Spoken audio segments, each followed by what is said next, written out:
اگر آپ کے گھر کا بجلی کا بل 13,000 روپے آئے اور اس میں سے 7,000 روپے صرف ٹیکسز ہوں، یا 8,000 روپے کے بل میں سے 4,000 روپے ٹیکسز کی مد میں کٹ رہے ہوں، تو کیا اسے صرف بجلی کا بل کہا جا سکتا ہے؟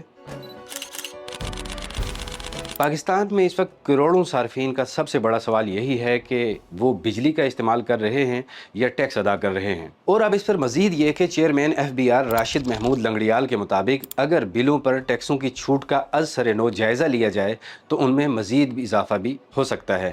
حال ہی میں سینٹ کی قائمہ کمیٹی برائے خزانہ کے اجلاس میں یہ معاملہ ایک بار پھر زیر بحث آیا، جہاں سینیٹر کامل علی آغا نے موقف اختیار کیا کہ FBR نے گزشتہ مالی سال کے دوران بجلی کے بلوں کے ذریعے 620 ارب روپے سے زائد کی رقم وصول کی اور اسے آمدن کا آسان ذریعہ بنا لیا گیا ہے۔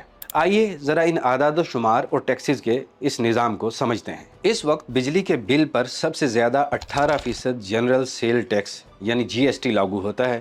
اس کے علاوہ غیر فائلر گھریلو صارفین کے لیے 25,000 سے زائد کے بل پر 7.5% ایڈوانس انکم ٹیکس وصول کیا جاتا ہے، جبکہ فائلرز کو اس سے استثناء حاصل ہے۔ کمرشل اور صنعتی بلوں پر یہی ٹیکس 10 سے 12% تک پہنچ جاتا ہے۔ مزید یہ کہ 1 سے 1.5% الیکٹریسٹی ڈیوٹی، 0.43 فی یونٹ فنانسنگ کاسٹ سرچارج اور فیول پرائس ایڈجسٹمنٹ جیسے دیگر اخراجات الگ سے شامل کیے جاتے ہیں۔ یہ سب ملا جلا کر ایک عام شہری کے بل میں اصل بجلی کی قیمت سے 35 سے 50% تک بوجھ صرف ٹیکسز اور ایڈجسٹمنٹس کا ہوتا ہے۔ لیکن مسئلہ صرف ٹیکسز کا نہیں ہے۔ اس مہنگی بجلی کے پیچھے ایک بڑا عنصر خود مختار بجلی گھر یعنی IPPs اور ان کی کیپیسٹی پیمنٹس بھی ہیں۔ سادہ الفاظ میں کیپیسٹی پیمنٹ سے مراد وہ مقررہ رقم ہے جو حکومت پاور پلانٹس کی صرف دستیابی کی ضمانت پر انہیں ادا کرنے کی پابند ہوتی ہے، قطع نظر اس کے کہ ان سے بجلی خریدی جائے یا نہیں۔